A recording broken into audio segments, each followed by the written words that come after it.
അമ്മാസ് വ്ളോഗിലേക്ക് എല്ലാവർക്കും സ്വാഗതം. എല്ലാവർക്കും സുഖമല്ലേ? ഇന്ന് ഞാൻ ഉണ്ടാക്കാൻ പോകുന്ന ഒരു സാമ്പാറിൻ്റെ റെസിപ്പിയാണ്. അത് ചോറിനും ഇഡ്ഡലിക്കും ദോശയ്ക്കും പറ്റിയ സാമ്പാറാണ് ഞാൻ ഉണ്ടാക്കാൻ പോകുന്നത്.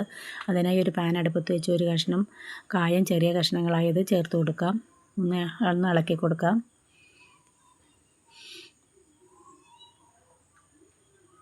അതിലേക്ക് കുറച്ച് ഉലുവ, കുറച്ച് ജീരകം, വെള്ള ഉഴുന്ന്, കടലപ്പരിപ്പ് എന്നിവ ചേർത്ത് വീണ്ടും ഒന്ന് ഇളക്കിയെടുക്കാം.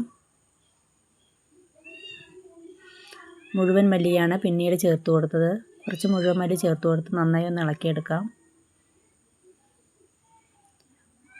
ഒരു 6 മല്ലി വെളുത്തുള്ളിയും ചേർത്ത് കൊടുത്തിട്ട് ഒന്ന് വീണ്ടും ഇളക്കിയെടുക്കാം. അതിലേക്ക് ഒരു 7 വറ്റൽമുളക് ചേർത്ത് കൊടുത്തിട്ടുണ്ട്. അമ്മാസ് വ്ളോഗ് എല്ലാവരും കാണാത്തവരുണ്ടെങ്കിൽ എല്ലാവരും കണ്ടതിന് ശേഷം ഒന്ന് ലൈക്കും സപ്പോർട്ട് ചെയ്യാൻ മറക്കരുതേ. നല്ലൊരു സാമ്പാറിൻ്റെ റെസിപ്പിയാണ്. സാമ്പാറും നല്ല ടേസ്റ്റും ഉണ്ടാവും.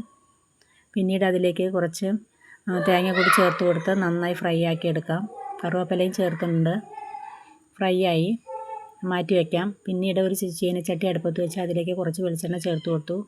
കുറച്ച് വെണ്ടയ്ക്കയും വലിയ ഉള്ളി, ഒരു സവാള വലുതാണ് എടുത്തിരിക്കുന്നത്, രണ്ടും കൂടി ചേർത്ത് നന്നായി ഇളക്കിയെടുക്കാം.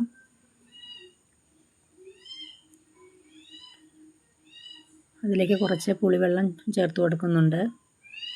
പുളിവെള്ളം ചേർത്തതിന് ശേഷം വീണ്ടും ഒന്ന് ഇളക്കിയെടുത്തതിന് ശേഷം കുറച്ച് മഞ്ഞൾപ്പൊടി, കുറച്ച് ഉപ്പ് എന്നിവ ചേർത്ത് കൊടുത്ത് വീണ്ടും ഇളക്കിയെടുക്കാം.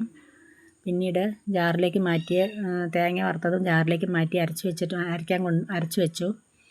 പിന്നീട് അതിൽ കഷ്ണങ്ങൾ ആഡ് ചെയ്യാം. വഴുതനങ്ങ, ഉരുളക്കിഴങ്ങ്, തക്കാളി, ക്യാരറ്റ് എന്നീ കഷ്ണങ്ങളാണ് ഞാൻ ചേർത്ത് കൊടുത്തത്.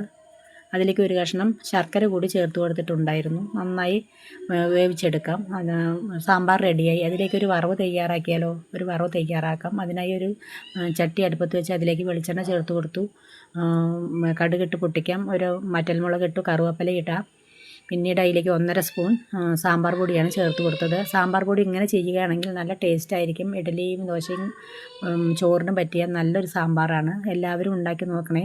ഉണ്ടാക്കി നോക്കി കമൻറ്റ് ചെയ്യാനും മറക്കരുതേ. എല്ലാവർക്കും ഇഷ്ടപ്പെടും.